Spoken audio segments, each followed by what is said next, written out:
To find the truth here, look no further than the rafters. These banners don't lie. They hang proudly. A keen reminder of past glory. A heavy hint of the yearly expectation. Today, their nemesis pays them a visit. Confident, assured, sporting a champion swagger, with no intention of ceding any turf in the battle between dynasties past and present.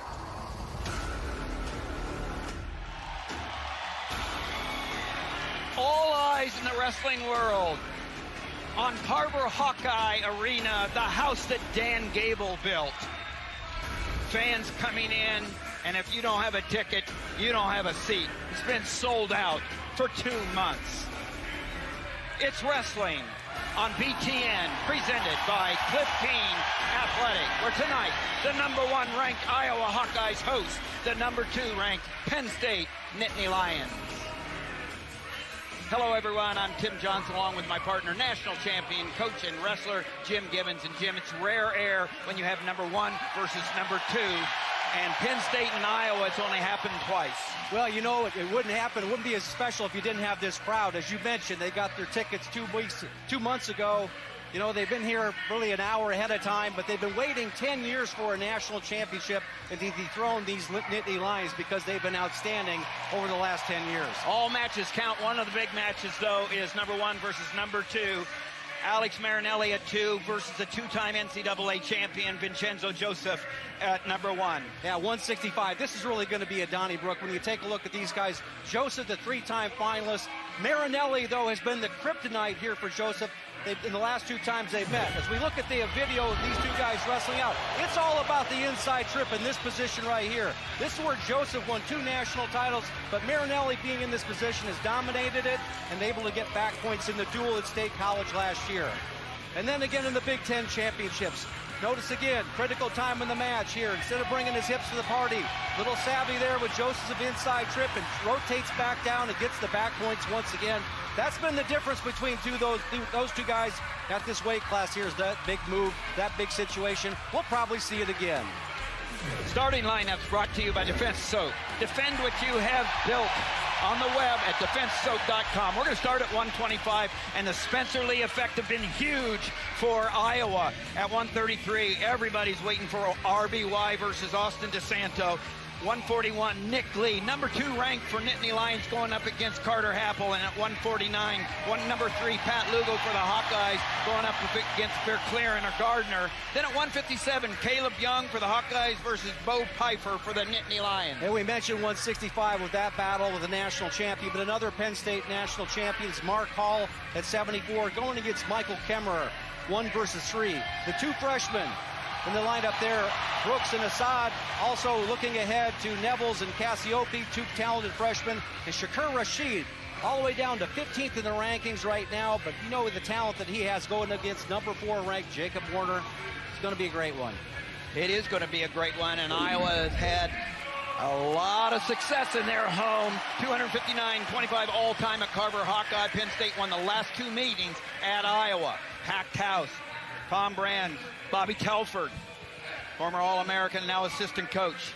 And it is something else in here, Jim. This is a tough place to compete. You did it as a coach and as an athlete.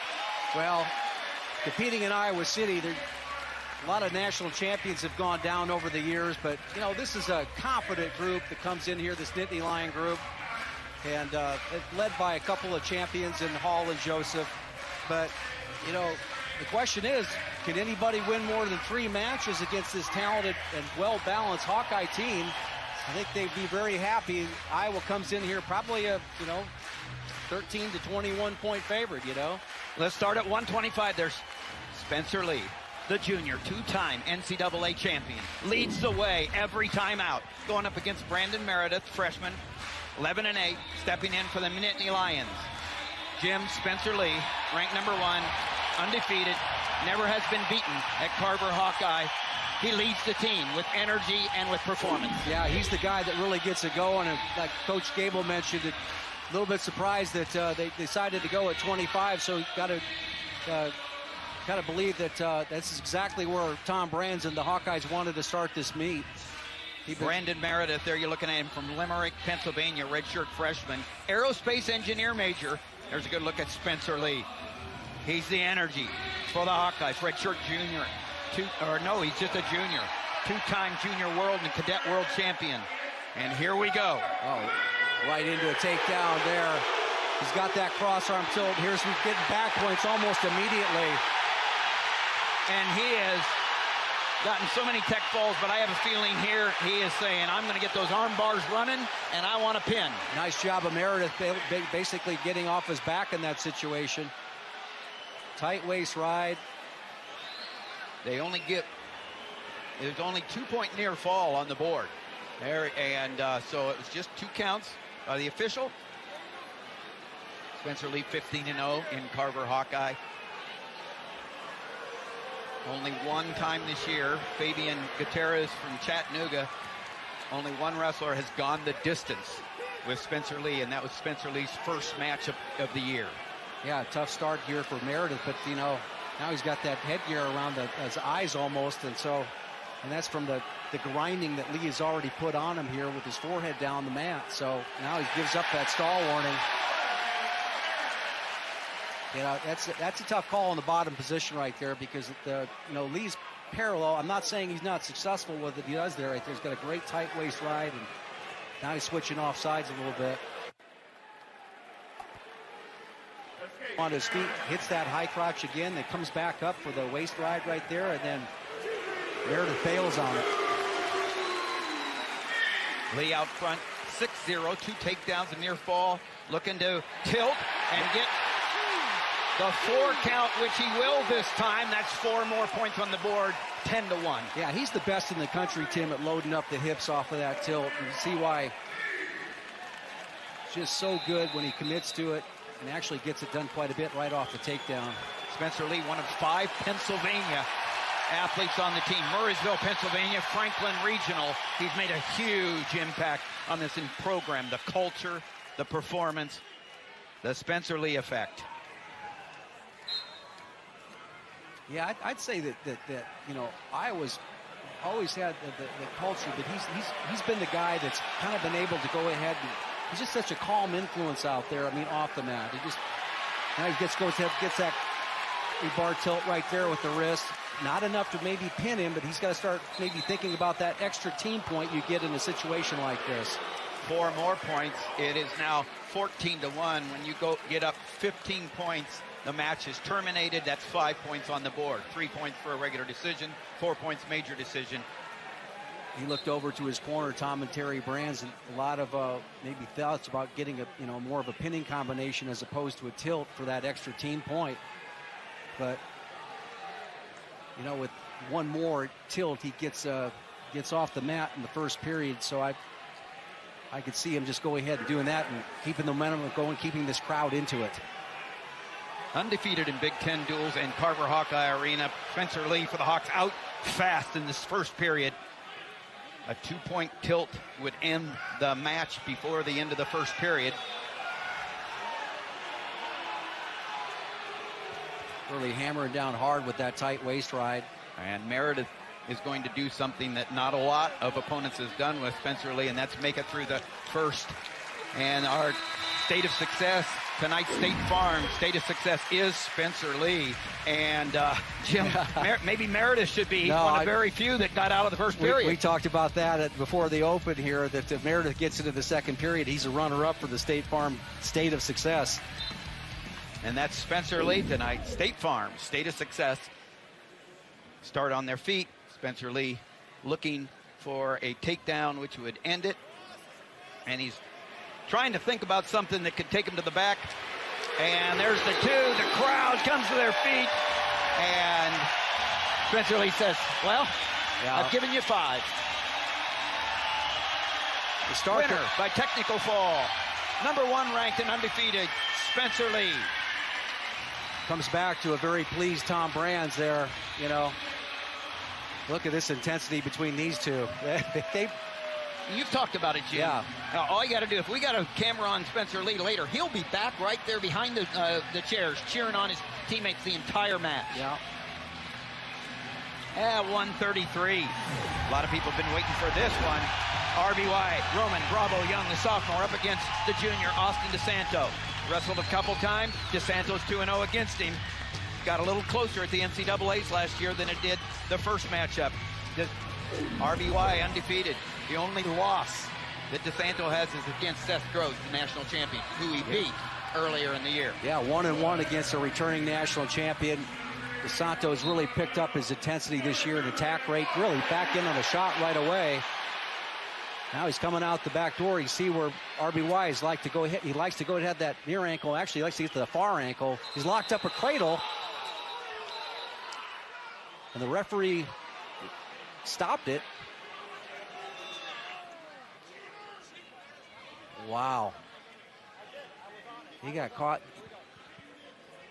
Didn't really get a good look at that. I was focusing so much on Roman Bravo Young's counter there that something happened at the face level there. Let's take a look at it here. Keep an eye on the face of DeSanto. Inside right there. I don't understand that stoppage. Yeah, I don't either. It was locked up. Inexplicable stoppage there. And maybe he caught him in the eyes there when he went for the cradle. Really? That's could be a yeah, they're looking at his knee now. Knee that popped, and his facial reaction was just.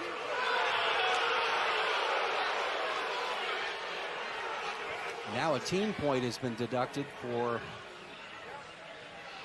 in the Iowa corner, it looks like. Look at RBY there, the sophomore.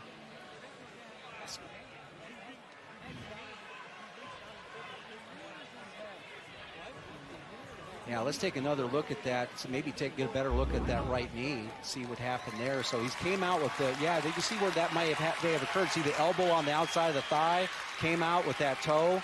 Yeah, I could see how that could happen very easily. A little stress on the knee.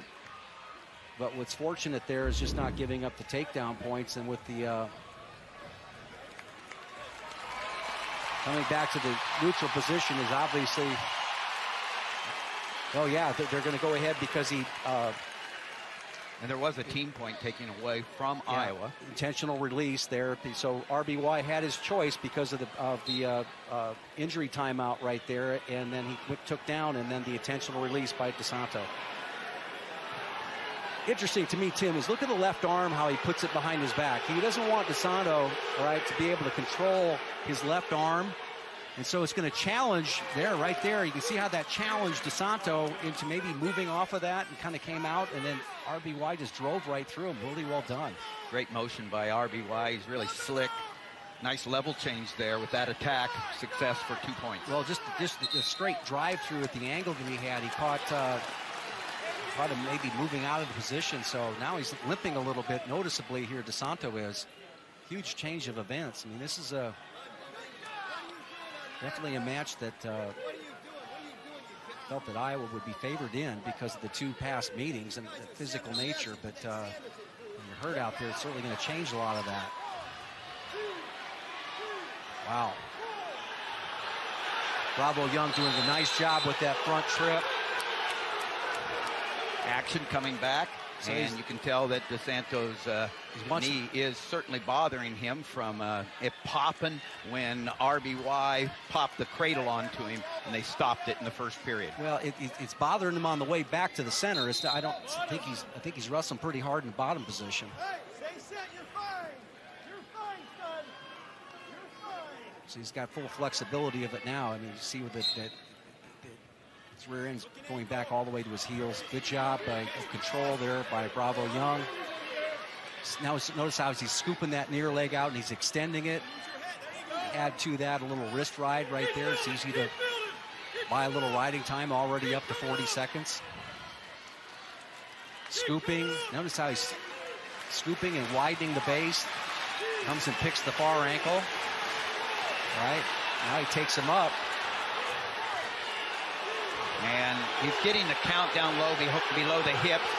But he's moved up off of it. Right, but he does get the stall call. So the official is warning for stalling Roman Bravo Young for staying below the hips on 5 counts. Yeah, I don't understand that, because he was clearly out by up above the waist by the time he called that, and that's what the Penn State bench is talking to Kurt Frost about, the second official. He's clearly doing a lot of waving out there to get Bravo Young up off the legs there. Riding time at 1:01.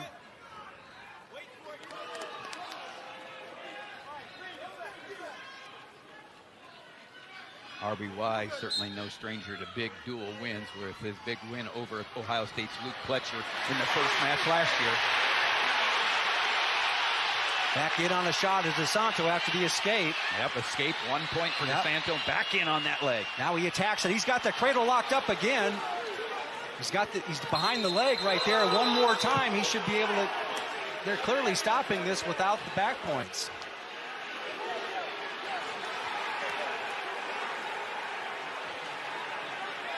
Wow, that's you said inexplicable, and so he can't go anymore. Yeah, he can't go anymore. Yeah, that's why there's the stoppage there. And the stoppage is 6 points. That's huge. A medical forfeit there. Tell you what, when Dan Gable said something about wrestling, when he says something totally like he said in our little pre-meet talk right there, he said something unexpected is going to happen in this meet. That's exactly what happened right here. Wow. Well, Iowa gets out to a big start with Spencer Lee, a technical fall.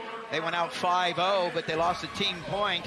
And with the medical forfeit default, there's 6-4 Penn State.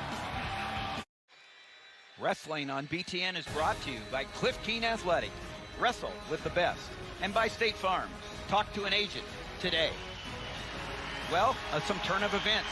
And Penn State leads 6-4 after 2 matches at 125-133. Now we're ready for 141. Nick Lee having himself a great year. Number 2 ranked, 12-0, going up against Carter Happel, stepping in for Max Buren, the regular, at 141. And so 6-4, injury default because DeSanto got hurt and didn't have any injury time left, and so had to give up an injury default. And Spencer Lee started out with a technical fall, but a point taken away against the team. 6-4, and now a quick takedown for Nick Lee at 141. And that's just a silencer for this crowd. Nick Lee with the early takedown. Of course, Carter Happel filling in for Max Buren. But how about that last sequence? DeSanto had let the official know that he was hurt in the first exchange there off of the cradle, and then came right back to the same technique, basically, Roman Bravo Young did on the counter. And he screamed out again, and that's when the referee, Matt Sorchinski, stopped it, and that's the right call. So just a huge, shocking turn of events. Now Nick Lee on his offense, and he's a guy that's hunting for team points in this situation, too. Great candidate for a major here. Switches off to his high crotch to a double. We'll see if he can add any back points to that. Nick Lee out of Evansville, Indiana. Won a state championship in Indiana for Mater Dei High School. And then he took off his senior year, was homeschooled, and focused on freestyle. Twice he's been 5th in the NCAAs, an All-American as a freshman. Wow. And as a sophomore. Locked up a near cradle again, and Happel's going to try and it's locked up. Fight it off here. He's going to step behind it. We'll see if he can go ahead and do it. If he gets he's got that's tight. That's it. That looked like it was rocked back and forth on that near cradle there. If he can step back aside and get his chest up over that by the shoulders, he can follow it up. Happel, there he does right there. This is going to be tough to stay out of, but Happel somehow does. Happel fights out of it. Carter Happel out of Lisbon, a 4-time state champion in Iowa, a junior. Dad Dean wrestled for Iowa, and he finds himself behind Nick Lee 8-1. Now another stall warning from the bottom position here. Way. Yeah, Lee, he just keeps coming, Jim. Yeah, I like his shots. I mean, that first shot he hit there, that head to the outside shot, switched to a double. He's also can attack both sides of the body, but he's got it on also a head to the inside shot to that right leg as well. So, and you know, where he impressed me last year was just his good heavy hips defense. When the guy gets in with a shot on him, he can really wear you out. Tough in the top position, yeah, rides on the right-hand side. He really is tenacious on top. But I think if he's going to look for a fall in this situation, maybe go from the feet to the back, but with short time, that's out of the question. Takedowns, locked up a cradle, 4-point near fall. And that's the end of the first period. Nick Lee out in front, 8-1. And Cale Fanderson, winner of the last 2 times he's brought the Nittany Lions into Carver Hawkeye. Can't be too upset about the start here. 6-4 lead after 2 matches, and Nick Lee working on a major at least. Yeah, and you can see where DeSanto in that previous match there was, you can see where that knee got maybe extended, particularly with that toe getting out of a position. And so, you know, there was no reason to basically stay in that. Really didn't have much choice there when he screamed out of that position the second time, so that no injury timeout. But that's could have been what you consider almost a 9-point swing, because DeSanto was heavily favored. I think that's a good call, Jim. It is a 9-point swing in as they nice look at that shot, switches off to a double. Yeah, Nick Lee continuing to work. He had an impressive win last week against Chad Red, a 9-1 major decision. Yeah, you guys called that. And it was I got to take a look at that this morning, and it was just, you know, picked apart a really quality opponent. I think, you know, that was a 2-point match with the Huskers, and we know the Huskers have a pretty decent dual meet team. But coming all the way out to Nebraska a week ahead of time has helped, I think would help the Nittany Lions in this situation, coming back out to Iowa, kind of repeating the same process, duel on Friday. Yep, they come out from a rec hall, making a haul out to Nebraska and Iowa, hoping to wreck 15,500 Iowa fans' spirits, and so far they've made it quieter than the Hawkeye fans would like after that injury default win for RBY and a lead, and Lee working on a major decision and maybe more. Well, he's looking for that cradle, right? Looking for a big move right there. He's collecting the points, but also looking for something that will take his opponent to the back. Knocks him down flat, 13-3 already. And Lee will likely take the down position. He has 3 minutes of riding time. Everything working his way. Yeah, head on the mat for Happel, just trying to survive down there. A lot of talk about Jaden Ironman coming out of his Olympic red shirt at 141 with the injury to Max Murin. And you could make a strong case for that happening here with Iowa's pursuit of the team title, and particularly if Murin is hurt. Jaden Ironman, transfer from Missouri, a 3-time All-American. He's been 3rd, 4th, and 5th. Taking an Olympic red shirt, but he hasn't qualified for the trials yet, and one of the qualifiers is winning the NCAA tournament, so that would make some sense, being on a championship team. And qualifying for the Olympic trials by winning an NCAA championship. And speaking of those trials, the entire USA Wrestling national freestyle team is having a viewing party at the Olympic Training Center. Bill Zadig, Joe Russell, and the boys watching this big meet. Shout out to those guys. And what a... And like that duck under they just saw would work there, but this is a position where he's pushed the head down a little bit, maybe get out the front, coming right back. You see, collect that bottom leg, maybe get to a Turk, bottom leg Turk.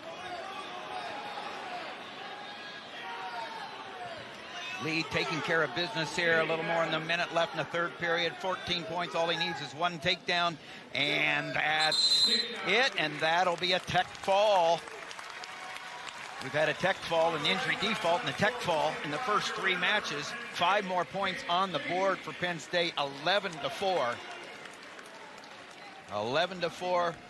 Penn State leads after 3. And at 133 pounds, if you're just joining us, here's what happened. Yeah, here's the swing points of the match. The match was stopped in this position here.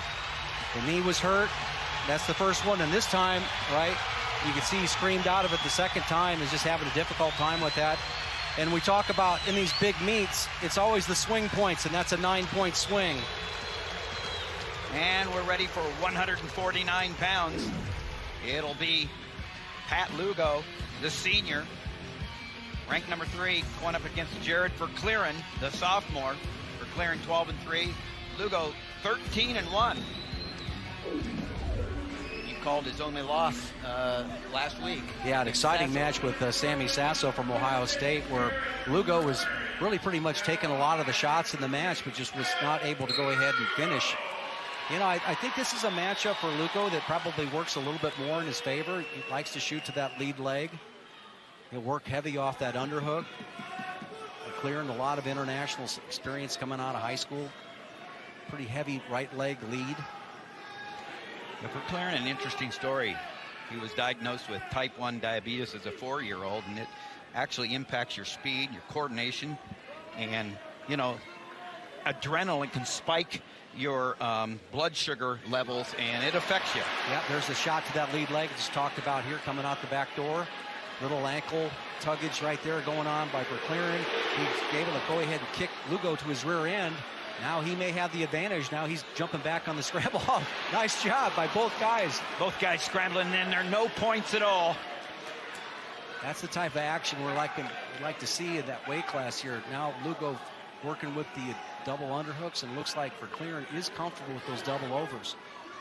See if this results in anything big. Verkleeren usually has real close matches, 1-2 point matches, or he gets pinned. Last week he got pinned. He had been pinned another time, but usually very close matches. Lugo out of Homestead, Florida, transfer from Edinburgh. Was an All-American last year for the Hawks. Yeah, there we go with the Lugo with the head down. He's got the cradle. Well, no, he didn't have the cradle locked up. He's got the head stuff. Verkleeren doing a nice job. Can they try to finish it like he's in the middle? And the cutoff to the double. Yeah, and just for that split second, Verkleeren tried to almost kick out and go out of bounds, and he sacrificed a pretty decent position defensively there. When you do that, it's just too tempting to kind of kick out of it. Lugo, very patient on his finish, collects the 2. Verkleeren overcoming that diabetes, a redshirt sophomore, tough kid, Greensburg, Pennsylvania, from Hempfield High School, was a state champion. Got tough duty tonight. Lugo trying to get the Hawkeyes back on track here after 2 losses. Penn State out in front, 11-4 after 3 matches. Yeah, you rarely see Lugo kind of push into a guy too much, you know, even with his lifts and certainly on his finishes. Feels like he can get rolled through. He'll just hang back and cover those hips. He does that really well from the top position, and covers hips really well when he's trying to finish his leg attacks. Nice pressure by Lugo there, out on his toes. Got the hand split, but he wasn't able to go ahead and collect the 2-on-1, and another beautiful mat return by Lugo. Yeah, whether you're in Rec Hall or Carver Hawkeye Arena, it doesn't, the fans don't wait until you get your hand raised to get off their feet and excited. They get excited about great mat returns like that, Jim. Yeah.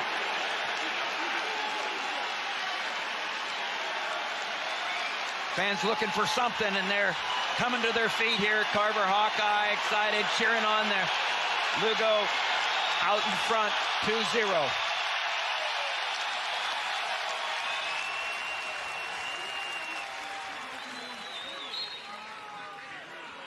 They're up, they're down, and they understand the tough ride that Lugo's giving, riding out to the end of the period. It's big in this first period. Takedown and riding until the end. 2-0 with a minute 28 riding time. We'll take a look at that first takedown. Notice how he's stuffing the head.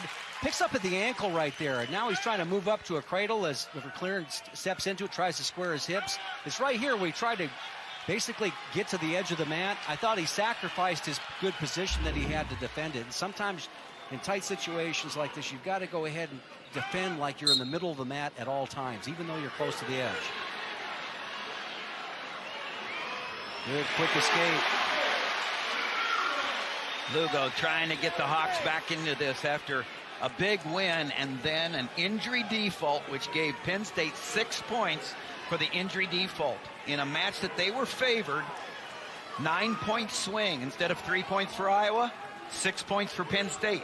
Instead of 5 for that tech fall for Spencer Lee, during that injury time, the bench got dinged and the team got a point taken away.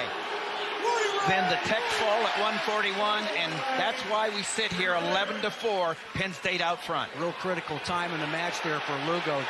You just can't try to get stall warnings in this situation. You got to go ahead and hit the techniques it takes to get the major. So you're battling for a team point right now, and gets another one here by the going out call. Nat Sorochinsky's on Verkleeren pretty hard here. 2 quick stall warnings. That's a point.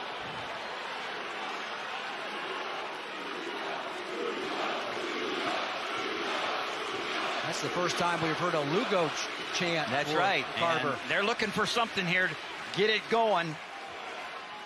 Penn State quieting the crowd with those wins at 33 and 41. See, I think that shot to the lead leg is there all day if he decides to go for it. See how he's pushing in, and Verkleeren is really not pushing back, so now he's a little bit better job. Now you got the double underhook. Verkleeren clearly tying him up here.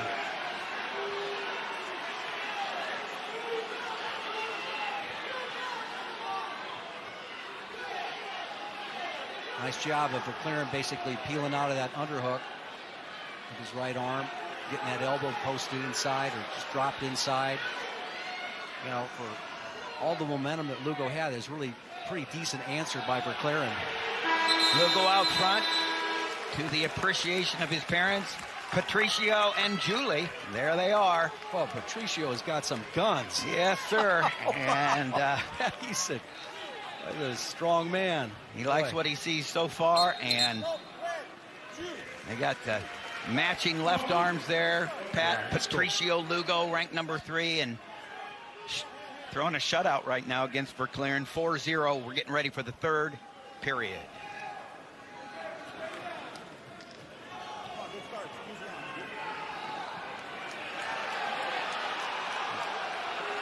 Getting the clock set back to 2 minutes, period. You know, I think this is just you got riding time. You know, escape, maybe 2 takedowns right here. Verkleeren has not been able to get to Lugo's feet when he's on his feet, and so Lugo's ride here, you're right, he's got riding time. Yeah, so you've got riding time. You've got 145. You're battling over a team point. You're comfortably ahead with a 5-0 lead. You know, even if you give up the escape, right, get that takedown, that takes it to 6, and then a takedown or ride out, you get the major. You've got to be thinking about these things at tournament time. I think you're right, Jim. I think that if Pat Lugo is going to be in there contending for a national champion, he's got to be able to close like you're talking about, scoring points. Scoring points for his team, all right? Bonus points. But you've got to be thinking about bonus points, and that's why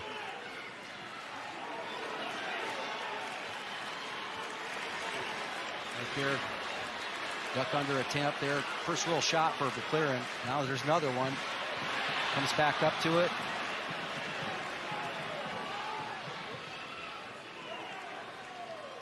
Pat Lugo out effectively out now, 5-1.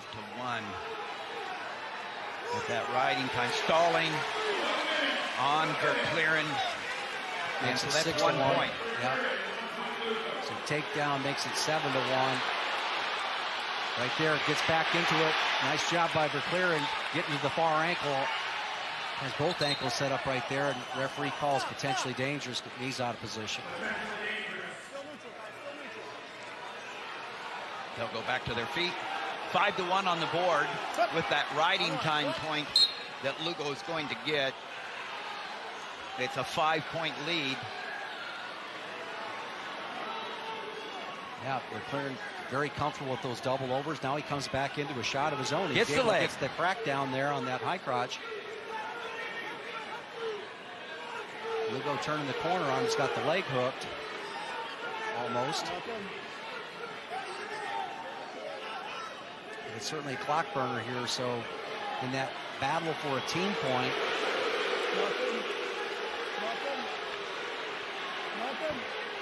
looks like Verkleeren's going to win it. Yeah, sticks his leg, his head under there. And a good match, though, by Lugo after the coming back after getting beat by Sasso last week.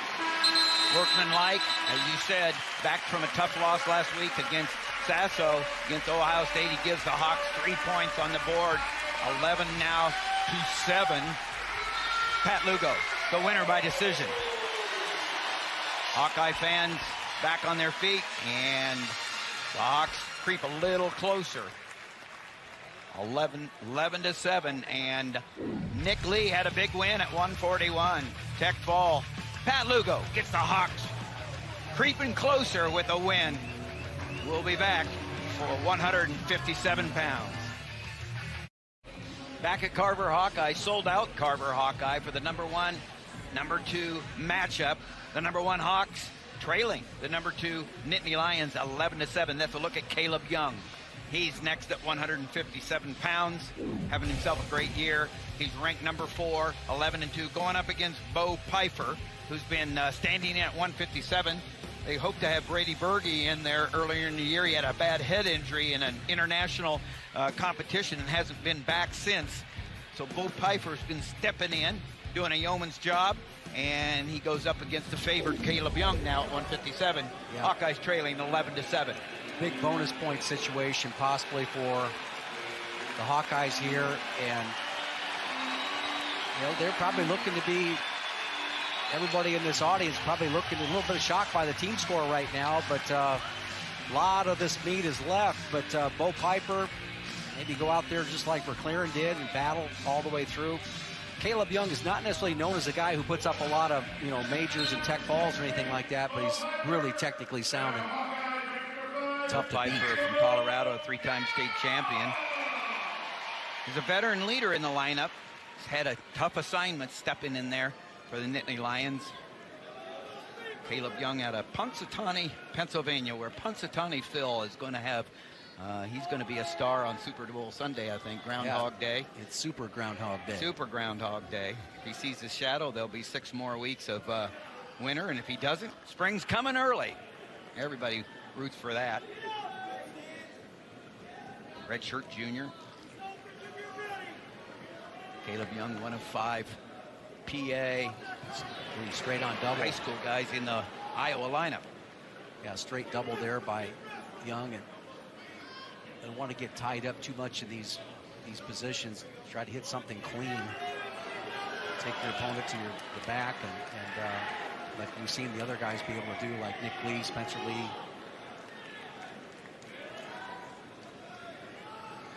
Roman Bravo Young with those cradles. I mean, look, that's one thing that Penn State's been able to do over the years, is that they're looking for that takedown on the defense. They're looking for that cradle on their defense, and also looking for it right off of the shot, and also their takedown and let up.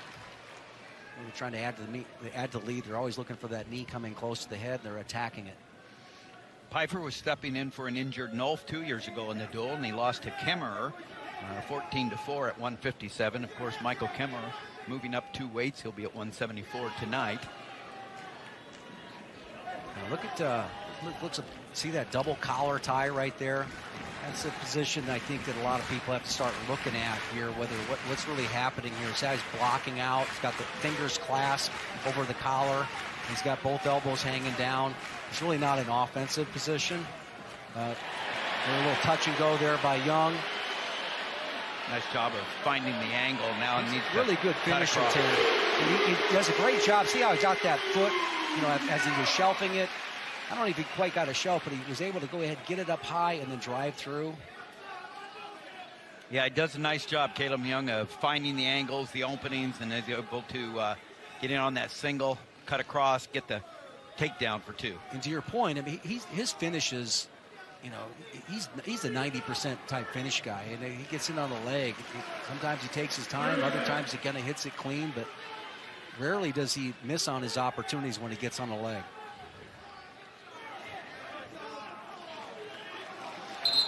20 seconds left.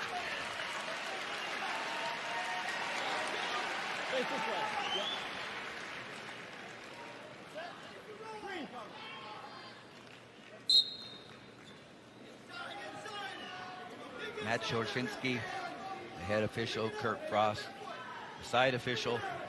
1, 2. A little count there for Kaleb Young for being below the hip, but it only lasted 2.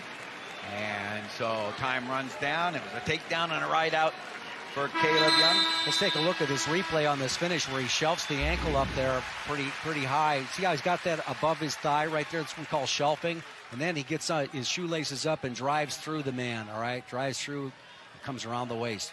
Really well done. Kaleb Young, a good single leg finisher. 3, 4, 5. And this is Sorochinski gives an count on the ankle, and then Bo Pipher gets called for stalling.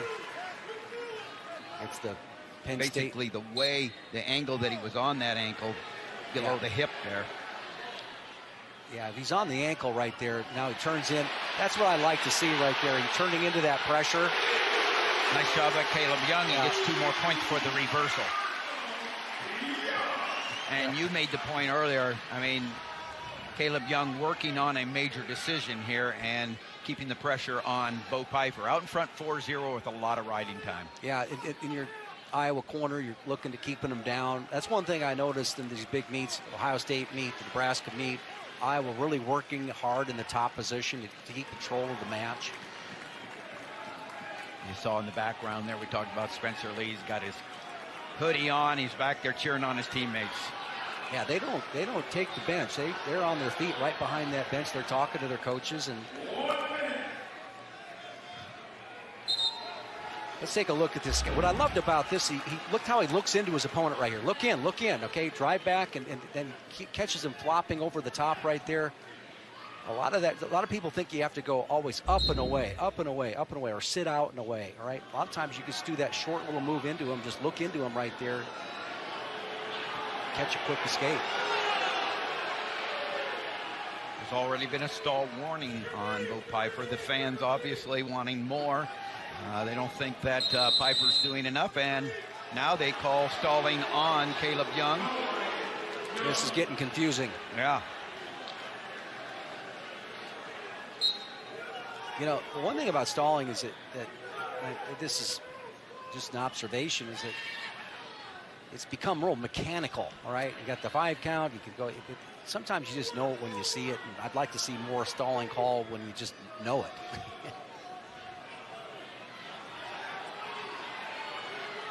Tight waist, crab. There, a lot of pressure by Kaleb Young, a lot of riding time, and nice job collecting that near wrist there for Young. Now he comes back into a tight spiral ride right there. No points at the end of the second period. 4-0, riding time 2:22. There's Spencer Lee, head cheerleader, after the tech fall at 125. Okay, so once again, you got that 5-point lead with riding time. You know, escape here, takedown, another escape, right? Another takedown. It's basically a 4-2. And when do you start doing that, Jim? Right, you know, probably right now, because you see Ryan Morningstar over there next to Tom Brands. He's looking for the escape. I think that that was his opportunity, but you know, battling for that team point. So sometimes in these big meets, you can just get so comfortable with the thought of, hey, I'm gonna beat a guy in front of a large crowd here, but maybe it could have been more. Now you've got Pipher looking at coming out the back door here, possibly keeping the action going, and you're not losing anything. Heavy favorite, Kaleb Young, and it would, if Pipher can keep it a regular decision, it certainly would be according to the plan for Penn State. Yeah. Now you kind of got to stay with the strategy of, you know, staying in the top position, and just when I say that. So the escape for Bo Pipher there, given by Kaleb Young. He's got to go to work. He needs a couple of takedowns, either a takedown to the back or a couple of takedowns to get this. Or a stall warning, something like that, then would really add to the lead.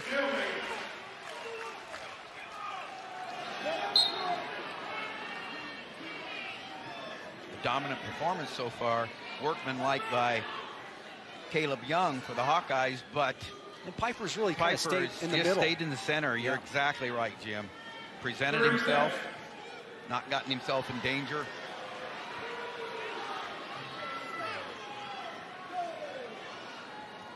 Short time here in regulation, in the third period. Well, Tim, you could have gotten long odds, right, that Penn State would be leading this match after 5. So this is... We're working into the end of the 5th match and going into halftime, and they're stalling. That'll be 1 point for Kaleb Young, but it'll still be, with riding time, 6-1. That's the match, 6-1, 3 more points on the board for the Hawkeyes. And you're right, Jim, we're going to go into halftime with Penn State leading 11-10.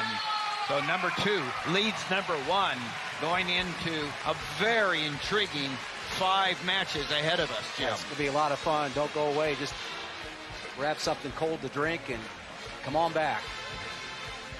Kaleb Young wins by decision. Penn State leads Iowa 11-10 at a sold-out Carver Hawkeye. But we've got 5 big matches to go. Wrestling on BTN. Back at sold-out Carver Hawkeye Arena, where number 2 Penn State Nittany Lions lead the number 1 ranked Iowa Hawkeyes 11-10. And the way they did it is 2 big wins, an injury default at 133, Jim, and then a tech fall by Nick Lee at 141. Yeah, and also, I was able to get the big match there, but, this was the bout right here. Look how Bravo Young basically took that knee out from the mid-instep to the toe area there, all right? Then he was able to go ahead and get the same technique again, and when DeSanto screamed out a second time, he didn't have an injury timeout, and that was the match. So huge, potentially 9-point swing, and then Nick Lee followed it up here with a lot of good technique here. Actually got a tech fall in that situation, so the 6-point move at 133, the 5 points collected at 141. They got 11, and then you've got Spencer Lee. And the crowd is back in it. They're coming to their feet. It's the Perler feature match. Our feature match is brought to you by Perler, Vincenzo Joseph, Alex Marinelli. Here we go, Jim. Boy, that was really a nice job. A lot of people don't get out of that outside single attempt there by, look at Marinelli forcing the double unders right there. That's dangerous against a guy like Joseph, but boy, that first sequence there where Marinelli was able to get in on his head to the outside shot. Normally he's about 100% on that one, and Joseph with the strong hips. I was watching something he did against Isaiah White late in that match against Nebraska last week. It was phenomenal. Just his hips just must be incredibly heavy right there. Now he drives back in and off of a shot by Marinelli. This is good action here by both guys. Top 2 165-pounders. Vincenzo Joseph, a 2-time NCAA champion, the only Penn State wrestler to ever win as a freshman and a sophomore. Then last year as a junior, Micaiah Lewis, a freshman himself, got the win over Joseph, a 3-time finalist. And a win over Marinelli in the quarters, who was the number 1 seed at the time. And Alex Marinelli, a 2-time All-American, but has not had the championships that Joseph has had. The Bull, Alex Marinelli, out of St. Paris Graham High School, 4-time state champion in Ohio. Joseph, a redshirt senior, 2-time NCAA champion, as I said, from Pittsburgh, Pennsylvania, Central Catholic High School. Yeah, I tell you what, so far, this has been the change in Joseph this year. He's hunting and pecking more. He's taking territory a lot more, even doing it in this match against Marinelli, blocking him off. And a lot of, Marinelli, one of the best that there is on getting to his leg shot here and keeping his balance, but the hips of Joseph are just doing nothing but coming forward, and it's taking Marinelli out of his game so far. Marinelli, a redshirt junior, has never lost a Big Ten duel or ever at Carver Hawkeye Arena. Gets to the leg. Again, the heavy hips and legs of Joseph. Slugging it out there with the double under, trying to get a little bit better angle. He's got his head in the ear right there. And this is the situation here where both these guys have been schooled on in an inside trip position. This time, Joseph having a little bit more respect for Marinelli's ability in that. He's been schooled on it a couple times, but as we said in the open, it's where these guys are like to live.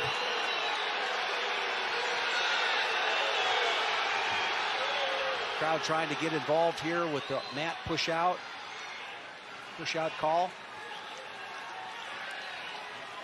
Short time. Yeah, let's take a look at this action here. Bear hug, inside trip.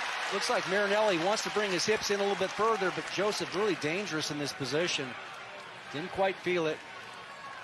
Mariah, Alex Marinelli's wife, and also the director of operations for the Hawkeye wrestling team. Important sequence here, Tim, is it important for Joseph just to get a few shekels of riding time.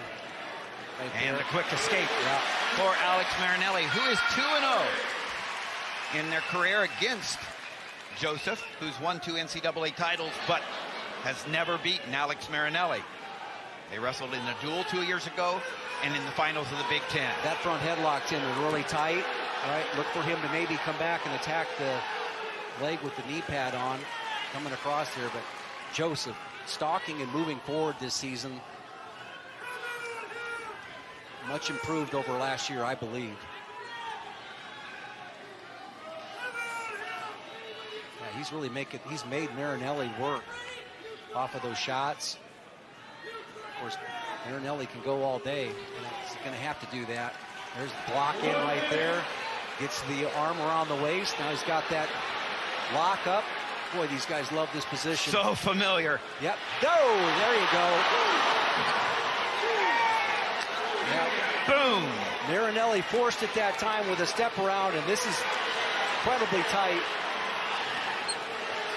See if he moves back to a headlock. Nope. 4-point near fall. Blood timeout. Blood timeout. And it's not an injury timeout, but that's a 2-point takedown, 4-point near fall, 6-point move by Joseph. Well, Joseph has won 2 national championships in this position. This over and under, against Isaiah Martinez with that inside trip. He has such tremendous feel, Joseph. Yeah, let's take a look at this beautiful takedown. Mark Hall was admiring it there. The step around right there, and just waited for him and just went with the lateral drop right there. Just beautifully executed. It was really kind of, instead of going for the inside trip like he had normally done, like he showed in our open, and he just Like went with the lateral. feel. Yeah, he's went got with the feel yeah. and lateral drop. Great and it just adjustment. showed you, you said the Yeah. word there, adjustment. Yeah, great adjustment there when he ended up, not trying to drive back over the inside trip, but going with that lateral. But I think what was impressive to me was just the hand fighting that Joseph was doing early, that work with the front headlock, really making Marinelli, work with his head-hands defense. And Vincenzo Joseph. looks very fresh out there, too. Yes, he does. He's looking for his 3rd NCAA title this year. Micaiah Lewis, who beat him last year, is taking an Olympic redshirt year. Joseph ranked #1, out in front now 6-1. Alex Marinelli, 37 seconds in the second period. Yeah, it'd be interesting to he escape. You can get that right here. Really critical. Joseph stretching him out. He's really solid in top position. He's got Marinelli's head down. Grabs the cross wrist ride. He came over the top of the arm to get it. Drives that point of that shoulder. When you get that cross wrist right there, do exactly what he's doing there. Either bring it up into the armpit or around the neck and really drive the point of the shoulder down. Get your shoelaces up and drive them across. And that's a great way to ride a real tough guy underneath. Now he sub that. Yeah. Right. Marinelli coming hard. Oh, he gets it. Right at the end. Should be a reversal.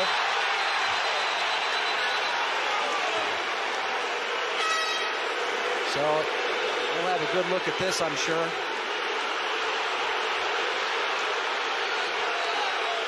You hear at least the crowd going. Yeah, it'll be for a reversal. No question. I don't believe there's any back points right there. They'll sync it up with the clock. The officials are taking a look at it. Yeah, let's take a look at this situation. Remember, Marinelli is down, and he does what we talked about there. You see, he comes, peeks back up into the technique as opposed to going away. Now he's back in here. No change right there. That's and two. I think that's clearly a reversal. Yeah.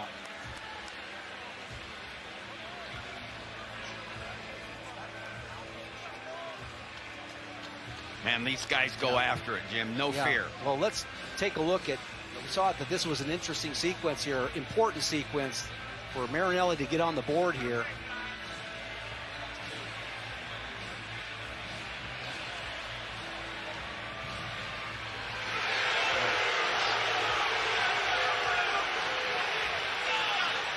No. It's 2 points. Reversal. So there you go. The official announces it is 2 points reversal. So 6-3. We go to the third period, and Joseph will start down. Well, I don't expect Marinelli to try to ride Joseph. There's not really much advantage of that, so probably get maybe a little hammer time on top, and then Joseph will get that. But if you're Marinelli in this situation, you got to go back up top. You need big points. He's got to get rid of the riding time first, right? Yeah. And it's only a minute 2 seconds. Gets rid of the riding time, then he's going to let him go, I'm sure. Both these guys really good at executing when they're tired, Jim. And so we've got a minute 50 of big time potential explosive wrestling left.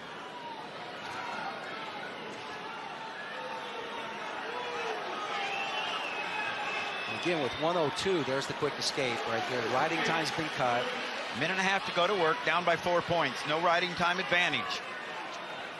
Vincenzo Joseph, the two-time NCAA champion, out in front, trying to get 3 more points on the board for the Nittany Lions. Yeah, and what Joseph has to stay away from is with the visual of Marinelli. You know, it's too early to shut down for him. He's got to be thinking about his shots. And for Marinelli, you know, down 4 here, riding time not a factor. You know, you may run out of, you can't do this on singletons. And stalling, warning stalling on Joseph. You got to work up top. There's an opportunity to come up top. Look how relaxed Joseph is with that right hand. I'm going to slide out of this thing and square up. You hit it nail on the head there, Jim. Real relaxed. So he's blocking out on the right-hand side right there, top of his head on that shoulder. He totally shut Marinelli. Now Marinelli's where he wants to be with that head on the left-hand side. The right 30 seconds left in regulation. Right shoulder there. Marinelli driving with that underhook. The poise of Joseph is taken over. Takedown 2 for Marinelli, makes it 7-5. Marinelli trying to get back points.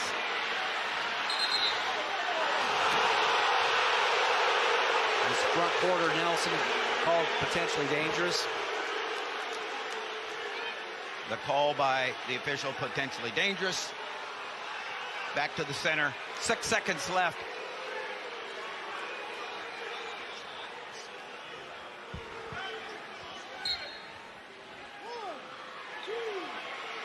And the win for the two-time national champion, his first ever over Marinelli. 7-5. And 3 points on the board for Penn State. They go up front now, 14-10. Take a look at the end of the second period where Marinelli brought himself back into that match right there after the big lateral drop. End of the period. Didn't have the time to bring him back for back points. The period ended. And we go right into another big one right here where Iowa's Michael Kemerer, number 3, going up against the number 1 ranked Mark Hall. Both undefeated.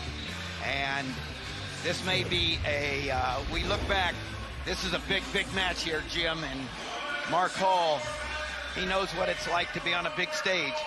But he also knows what it's like to be affected by Carver. He came his redshirt year, or his freshman year, took off the red shirt, came here and lost his first match ever against Alex Meyer, then went ahead and won an NCAA title. I think he's paid his Carver tax, probably. Yeah, nice, beautiful duck under right there. Off the elbow tie by Hall. Really skilled wrestler. Now look at him come here with a big move. Oh, that's tight. Gonna lose No his grip points. on it. No points. No points, and Incredible. Kemerer coming out the back.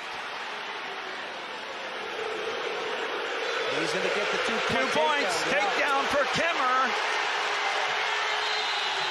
And the brick is thrown in by the Penn State coaching. They think it should have been 2 points for Mark Hall, and the official obviously saw continuing motion. Yeah, it'll We'll be see. interesting to see how this is called. Cale didn't have to do much explaining as to what he was after there. Nice job by Kemerer getting off of his back and continuing to roll through on that. But one of the things that, let's take a look at it. So this is like a headlock position. Okay, so he's on a double underhook here, and he steps all the way across like he's hitting a headlock, which is right there. And Kemerer gets his belt buckled to the mat. Yeah, I know, that's going to be a tough one. Yep, not overturned. And so it's 2-0. Kemerer out front, voids the big throw.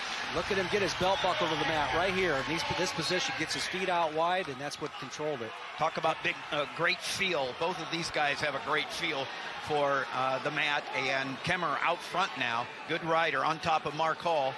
National champion as a freshman. 3-time finalist.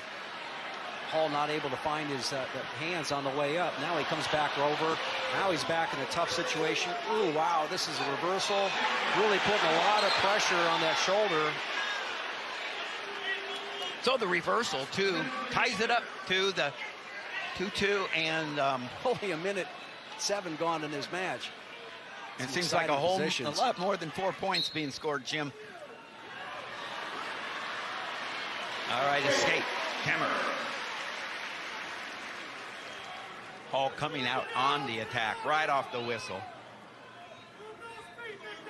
Some big explosive actions early in this bout. The big double underhook and that throw by Hall, and then Kemerer fighting off his back, getting to neutral. Everybody's just exhaling a little bit here, Tim and Carver. Penn State coming off a huge win with Vincenzo Joseph over Alex Marinelli. 1-2 punch for both teams at 165 and 174. Penn State gets the first one. Yeah. They win at 165. Mark Hall and Kemerer going at it right now. Less than a minute left in the first period. Michael Kemerer. Looking for Also that duck under right there. Now he drops into a single leg. Hall does. Comes out side there. Notice how he's freeing his ankles out. He's got that right leg booted out right there. And now he's looking for control that bottom leg. He posted that hand on the right side. And Kemerer might be in trouble if he keeps on fighting this. That's, you want to move forward and just give up the takedown. Hall really tough in here. Now he's going to come around and collect a little riding time at the end of the period. He does this as well as anybody in the country. Tim, he hooks that leg, yes. Breaks a lot of weight. Then Kemerer drives back into him. For the reversal with short time, a reversal rideout would be huge for the Hawkeye. If you're a young wrestler watching this at home, you've seen this a couple times where that's how you beat that position. You look back into it and come up to a stand-up. Well done. Great match going on first period. 6 seconds left. Kemerer comes on top. Ahead 5-4.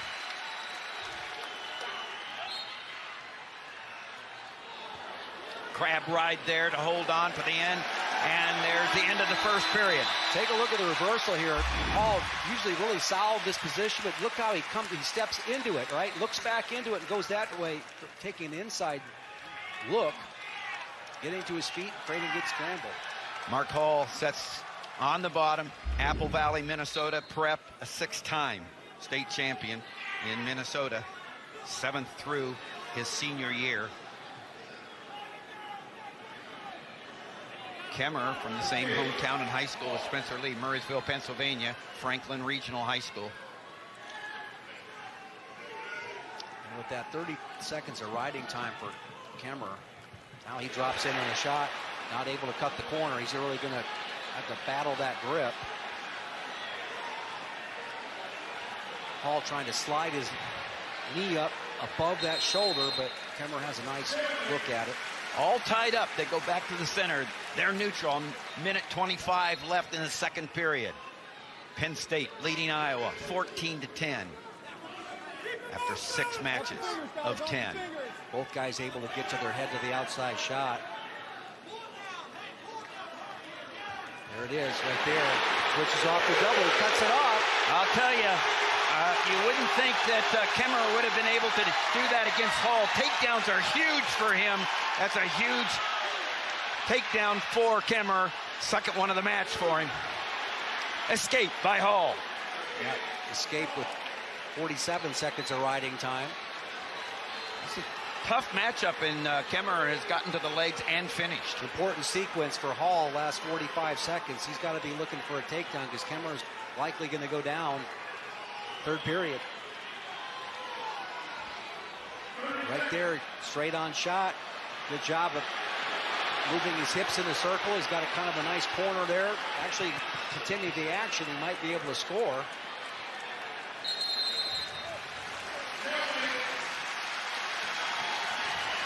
Kemerer is really reacting well and getting to his shot, and this crowd just recognizes it and feeding off of that energy. Remember, Kemerer up 2 weight classes from the last time he was wrestling for the Hawks 2 years ago. Out with injury last year. Came up to 174. First time these guys have met. 7-6. Into the second period. Let's take a look at Kemerer's takedown here. He's going to just drop his level. And look at him, shoelaces flat, getting around the outside right there, cutting off to a double, switching off to a double. Well done. It's tight. Brandon Sorensen bandana. Sorensen strong in support of Brandon Sorensen, who's fighting cancer, former 4-time All-American for the Hawkeyes. 8-6, that escape for the Hawkeye. There is no riding time advantage for either wrestler. Kemerer doing a nice job of staying in the center. Holding position, and now he took a sweeping shot right there. Who executes when they're tired? That's what's going to decide this, Jim. Right there, the nice little ankle pick. Diving through. Kemerer squaring up. Wow. Wow. But you notice, Tim, what he did there? He dove out of the position. Hall's not out of this yet.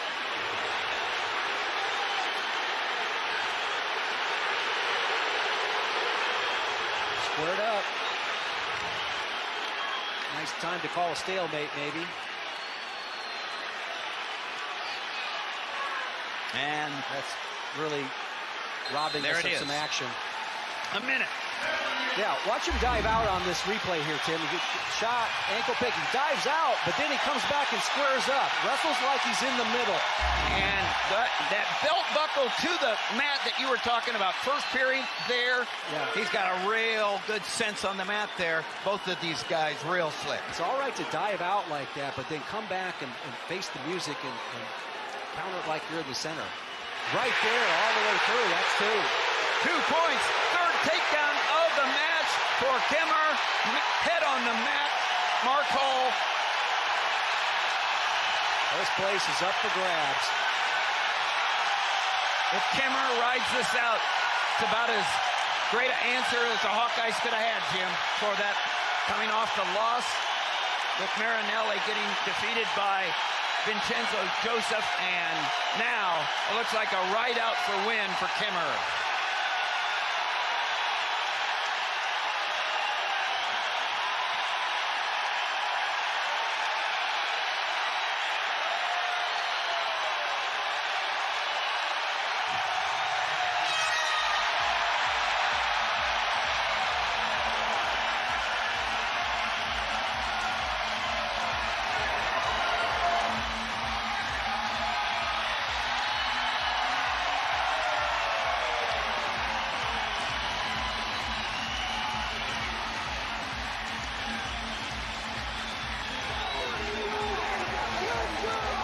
Kemerer, the winner over the national champion, Mark Hall, He gets the Hawkeyes back into it. That's the way to beat a national champion here. You score and keep scoring. And the momentum is back. The momentum's back for the Hawks. The Penn State Nittany Lions still lead 14-13. Back for 184 after this. Takedown of the meet is presented by Resolite. The best takedowns take place on a Resolite. And that's Michael Kemerer with that takedown, Jim. Score and keep scoring. Score when you're tired. Execute. And get to celebrate beating a national champion. 184. Two freshmen. Aaron Brooks, ranked number 10, 7-1, going up against Abe Assad, ranked number 8, 19-3. Two freshmen could decide this whole thing, Jim. Abe Assad out of Glenbard North High School, Carroll Stream, Illinois. And Aaron Brooks from Hagerstown, Maryland, North Hagerstown High School. You talk about momentum, and they come out with the, Assad comes out with the Iron Man song, okay? This is ready to go. You mentioned two freshmen could decide this. Actually, four freshmen. We've got two freshmen at heavyweight. That's exactly right. Out of the next three matchups, two of them are all freshmen. So the freshmen will decide this number 1 versus number 2 meet between Iowa and Penn State. Only a second time these two teams have met as number 2 and number 1. Headlock by Abe Assad.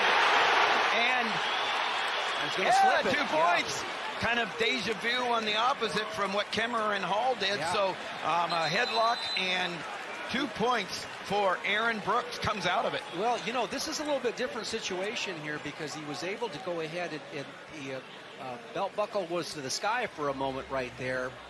So it'd be interesting to see what that reaction time call is. Normally when that left leg flips over like it did, that's immediately 2, all right, with some reaction time. Take a look at the replay on this.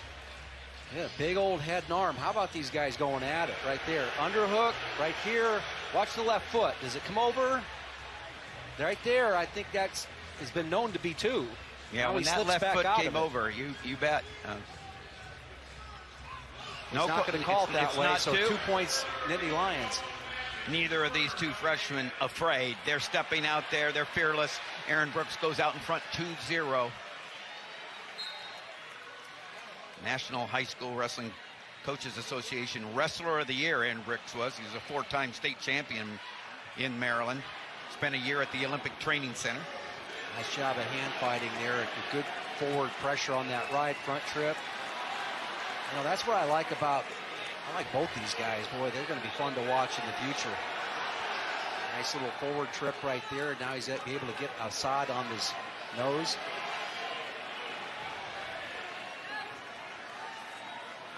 Abe Assad, 2-time state champion in Illinois, was also a national junior freestyling Greco champion. Cadet world team bronze. Little cat fighting on the hand fighting right there. Cat and mouse going on. Covering the fingers, gets the quick escape. Actually, not really quick. That's 51 seconds of riding time already. Get the feeling that's not going to be a factor in this match. These two young guys are going to try to light it up on the feet. Both guys starting the year thinking they were going to redshirt. Redshirts pulled off, but both coaches felt that they would help them and their team accomplish what their team needed to accomplish this year. Both these teams obviously going for the national championship. Assad in, hip action by Brooks. Dropped his hips really well on that position, just a straight on double. Now he's, like we saw with Joseph, he's got right into a single leg shot right there. He's got a better angle right there, but didn't quite feel it.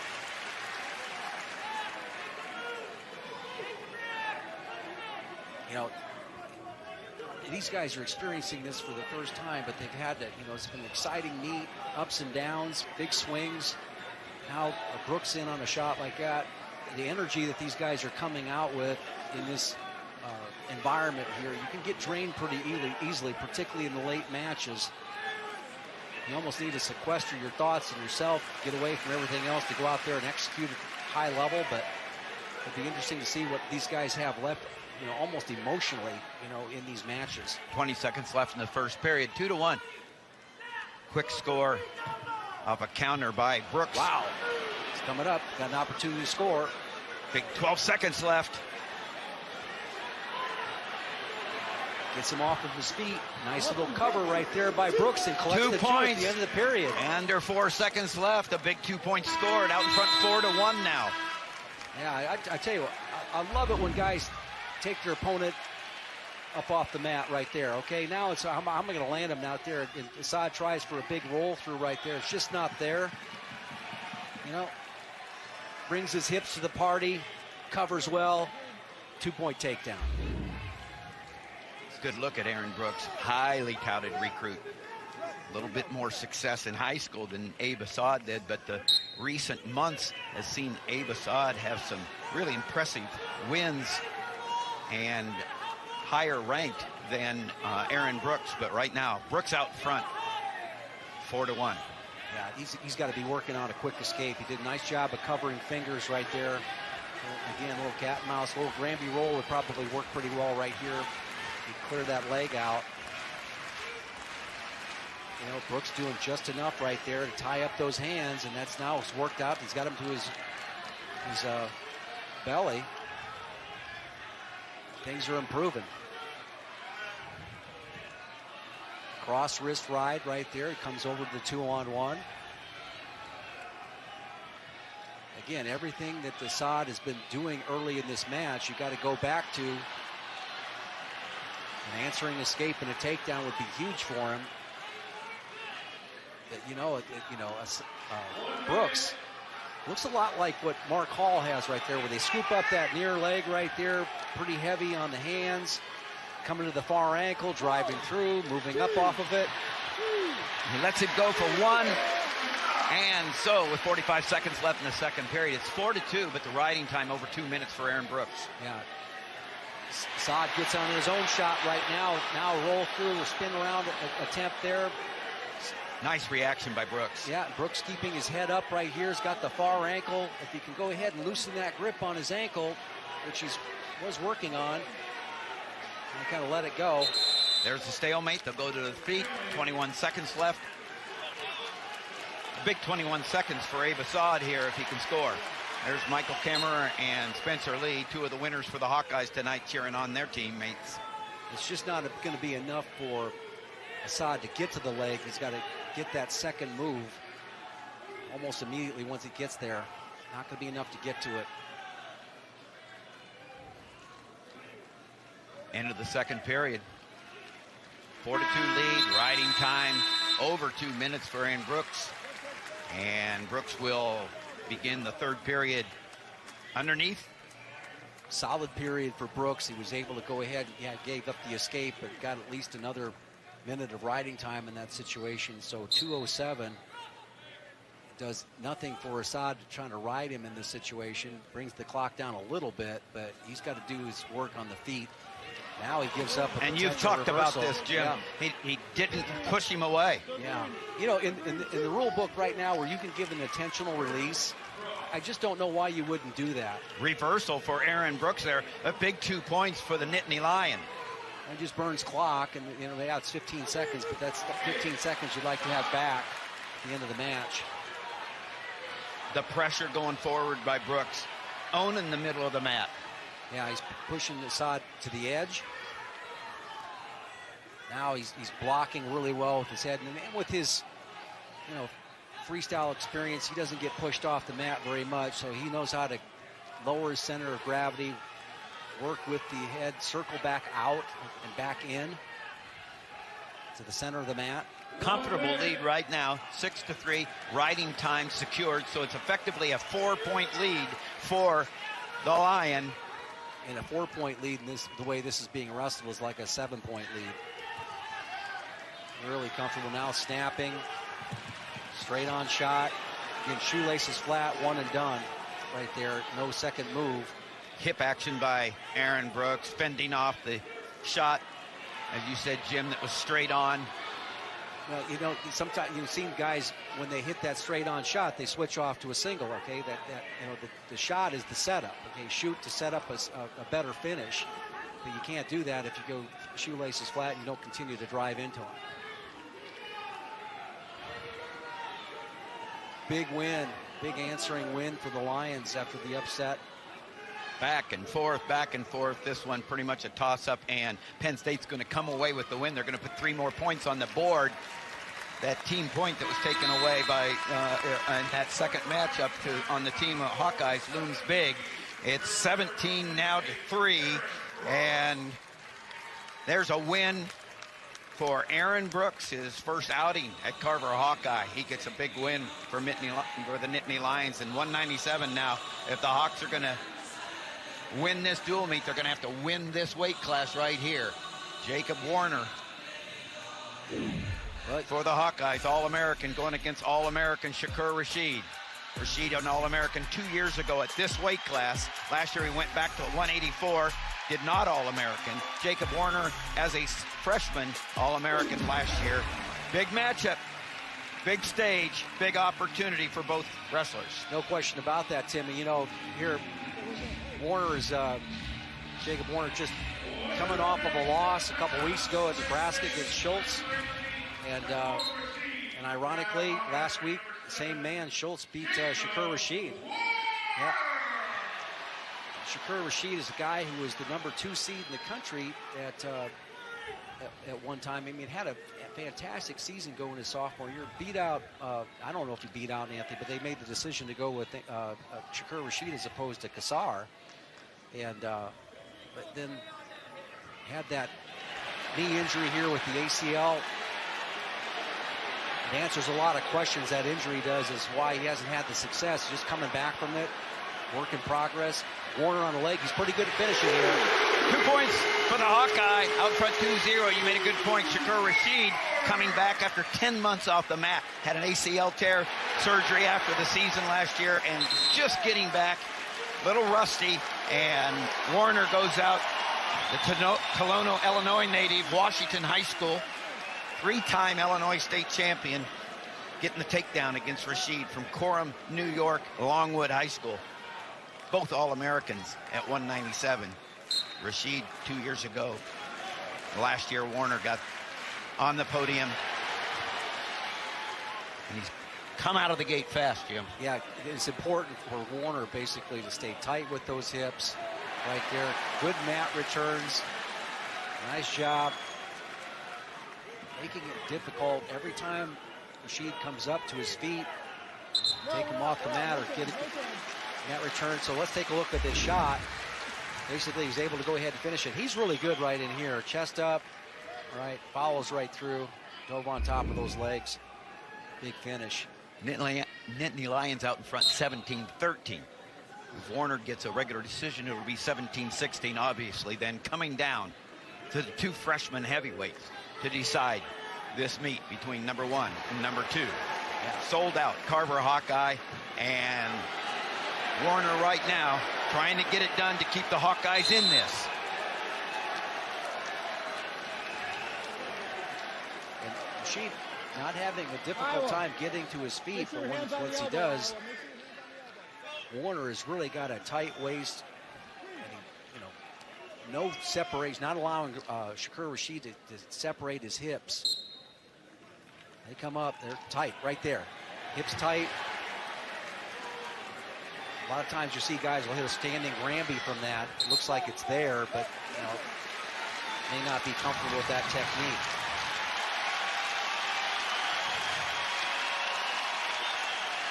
What I'm saying there right there is maybe Rasheed has tried standing switches and trying to hand fight right there. Now maybe adding a shoulder roll to that might get a quick escape. Now notice what Warner did right there. He changed sides.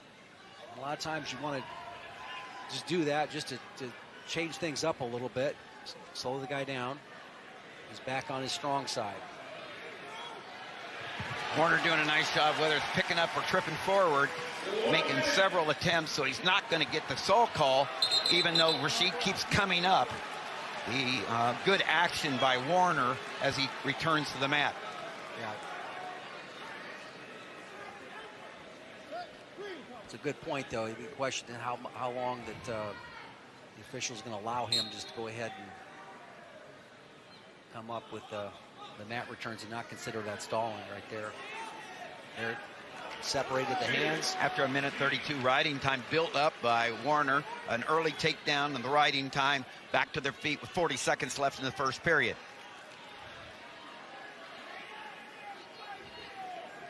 I think Warner really has pretty good defense. Really excellent, you're right. Holds leads well. Again, looking for points in that situation. And I think we've seen that 2 or 3 times here today where guys will get a little bit off balance, but the other guys just pursuing and attacking. We saw that with the Kemerer match. But continuing the attack, continue to move forward here when you have a slight offensive advantage.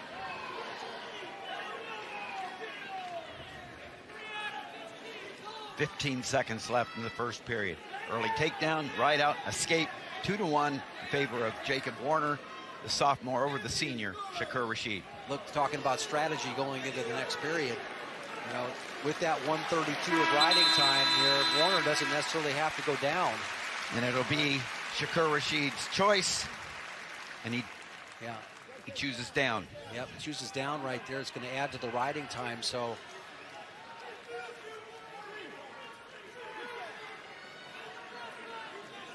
Didn't have to make that decision because he deferred. No, he wanted to defer, but the coach just told him to choose down, and he chose down. I think that's a good call here. You use your energy right now to get up real quickly. So, again, the 141 going into the third, Warner may not have to go down because he's got the riding time point. And Rasheed has not been able to get to a leg yet. Rasheed getting comfortable back in the lineup, off the mat for almost a year. Things like reaction time, growing with each match. Yeah, I keep on coming back to that strategy here because if Rasheed was tough on top, he could basically ride out the third period. He doesn't give him the take, work ways away from that strategy, but still just tied, and if he keeps Warner down, take this to overtime that way.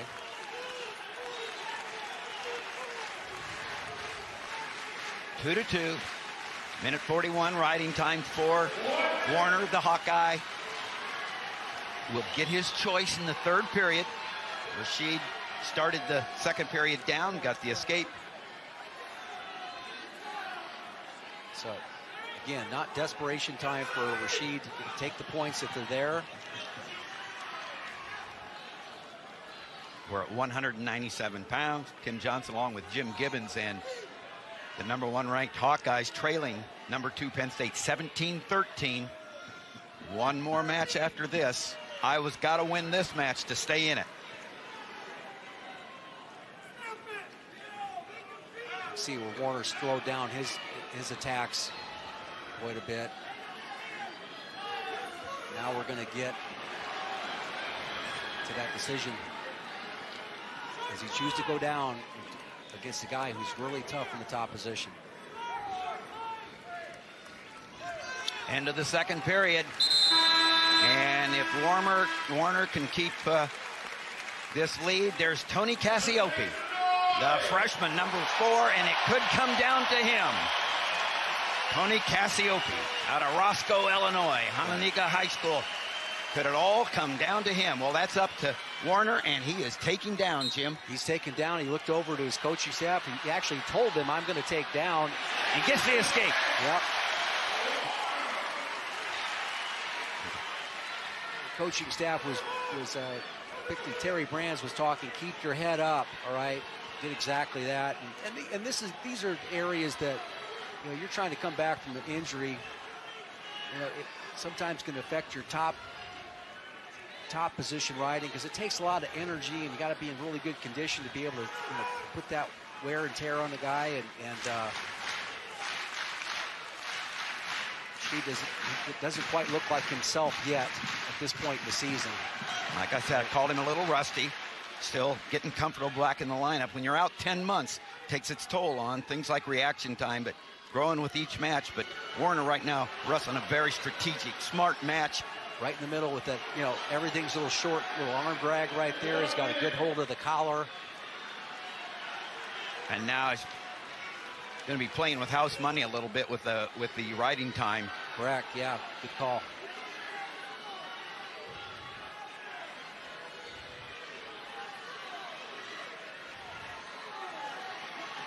Straight on double leg shot. Warner really heavy hips. Again, like we saw before, shoelaces flat. And a takedown there. A takedown and ride out for Rasheed would take it to overtime. He can't win it with just a takedown. The riding time locked in. It's 4-2 effectively. 3-2 on the board. One more point that will be given to Warner for riding time. And the Hawkeyes fans understand what's going on. If it stays here, if Warner wins, it's going to go down to heavyweight. 15 seconds left. Several attacks right there, but Warner holding position.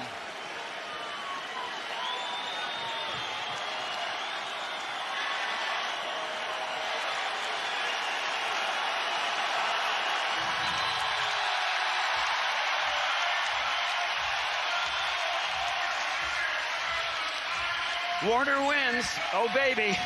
It comes down to heavyweight. Giving Tony Cassioppi a chance to send this wild, sold-out Carver Hawkeye fans crazy. When we come back, it'll all be decided. Number 1 and number 2 at heavyweight wrestling on BTN. Wrestling on BTN is brought to you by Cliff Keen Athletic. Wrestle with the best. And brought to you by Defense Soap. Defend what you have built. It comes down to this, Jim. Down to heavyweight. Number 1, number 2. All being decided on the last match of the night. Heavyweight. Tony Cassioppi, redshirt freshman. Ranked number 3, undefeated. Seth Nevills, true freshman. 10-0. Ranked number 16. Seth Nevills. Next Neville up, they say at Penn State. Nick Nevills, his brother, the heavyweight for a couple of years, All-American. Tony Cassioppi out of Roscoe, Illinois. Hononegah High School, 2-time state champion. Seth Nevills out of Powerhouse, Clovis High School in Clovis, California, a 4-time state champion. Nevills called into duty this year after the injury to Anthony Cassar, the returning national champion. I said Nick Nevills, his brother was an All-American for Penn State. His brother AJ, a wrestler at Fresno State, and his older brother Zach wrestled for Stanford. Wrestling family. And kind of heard some, a little bit of talk about Anthony Cassar maybe coming back into some limited action here. He's working his way back on the mat, so whether he's out the whole season or not is unknown. And there's Cassioppi in on the single leg. Nice job. He's going to go ahead. Oh, Nevills does a nice job of bringing that shin whizzer down, putting a lot of weight on it. He's able to go ahead and do it. Now he's going to slip around. Can he collect both legs? Now he's in a situation to shelf the ankle. Treetop. We haven't seen the big man in this position yet. Nice job of keeping that ankle free. He whiffed on the, Nevills whiffed on the sweep. The athleticism. One more time. Boy, the athleticism of both wrestlers, Jim. Yeah. Now he's going to come back through. Oh, he didn't quite get out of it because he hasn't put the leg in yet. Wow, the big man's coming through on that. What a scrambler. Wow. Great reaction by Neville, and then counter reaction by Cassioppi on top. Didn't allow an offensive point his last 2 years in high school. Cassioppi loves to pin, and here you hear the chant, Tony.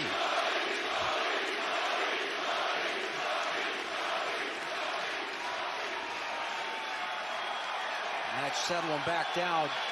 Cassioppi has a pretty solid near wrist ride.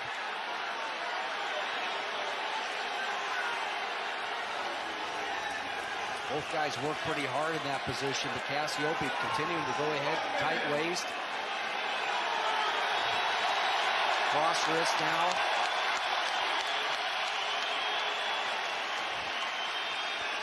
Two-point takedown.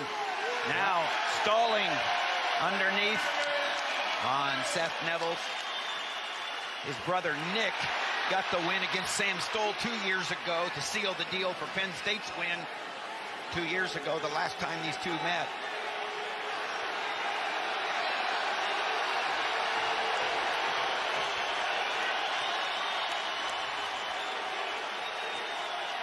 Nothing's really changed with these two guys. And near wrist right, Cassioppi he can come out to the side with that.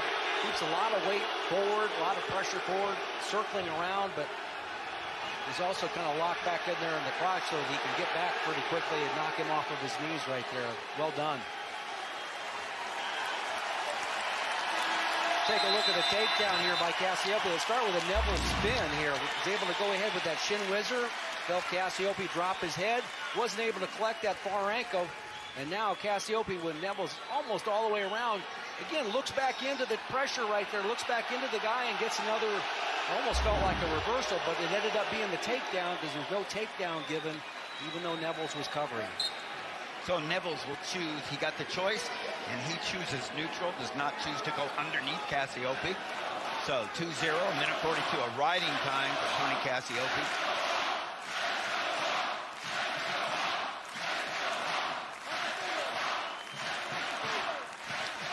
It'll be interesting to see if Cassioppi looks for that straight double shot he has. He's pretty good at getting a little quick little angle and dropping in. See where Nevills can scramble. Comfortable lead. 2-0. 142 of riding time. You know, at one level you say that, well, you know, Nevills has to start taking some risk at some point in time. He's the guy behind with the dual meet on the line.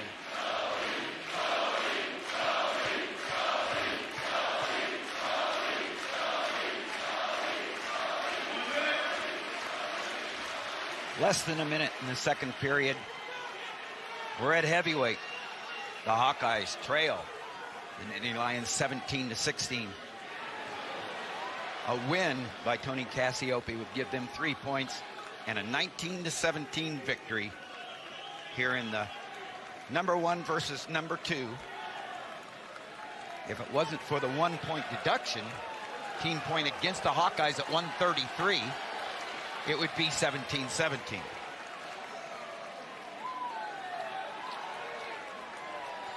Yeah, I think that was, if I had to guess, that team point was just a little bit about a coach just having a discussion on why didn't you call that potentially dangerous, because it felt like the knee was being taken out at that point, but it is what it is. And it really has no effect on the outcome as we come down to here, because winner takes all. We go to the third period. Tony Cassioppi says, I want to go down. I'm leading 2-0. He's got a minute 42. He says, I want to do it from the bottom. And so Seth Nevills starts on top, puts the legs in.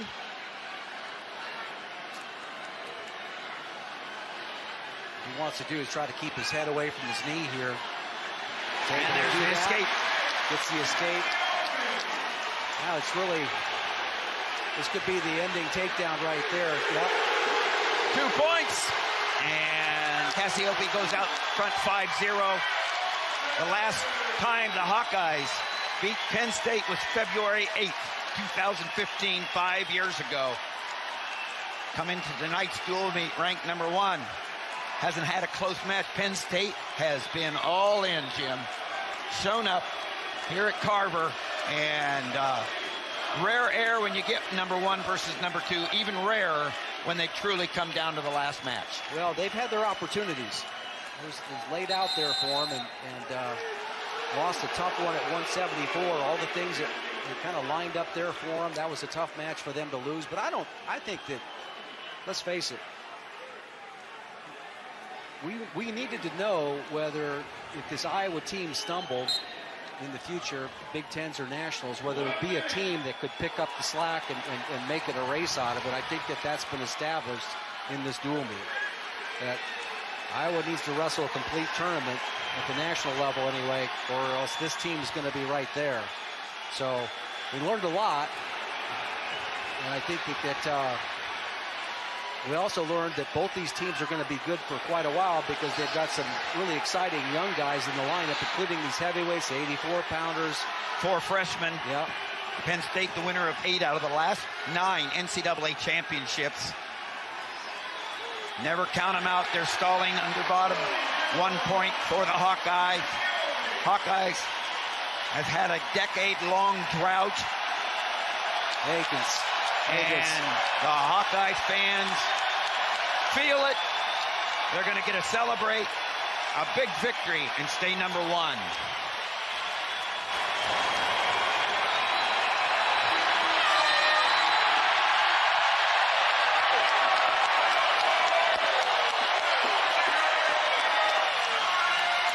Tony Cassioppi wins it by decision, and he wins it for his teammates. Hawkeyes win 19-17.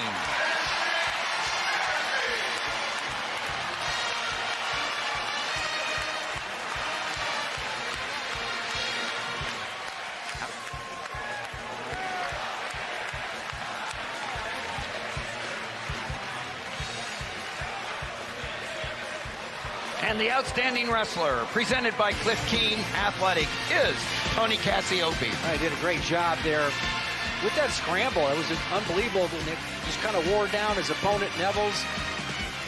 Talented freshman. A great future here at Carver Hawkeye Arena. I said rare air when it's 1 versus 2, and even rare when it gets down to the match. Jim, your thoughts about the meet? Yeah, just like I said, I mean, we needed to have the question answered. Is Hawks going to just be able to run away with this thing? This duel was much closer. Of course, the big swing at 133 made a difference. But I think that Penn State has shown me that they separated themselves from the rest of the pack. Yeah, they're behind the 8 ball here a little bit, but they're not going to give this thing up easily, and Iowa's going to have to go up and put up Iowa-type points to win a national championship. Tom Brands gets the win over Cale Sanderson, but will it happen at the Big Tens? Will it happen at the NCAA championships? We got a lot of wrestling ahead of us. That'll do it from Iowa City. For Jim Gibbons and our entire crew, I'm Tim Johnson. Stick around. The Big Show will recap all the action from Carver Hawkeye Arena next on the Big Ten Network.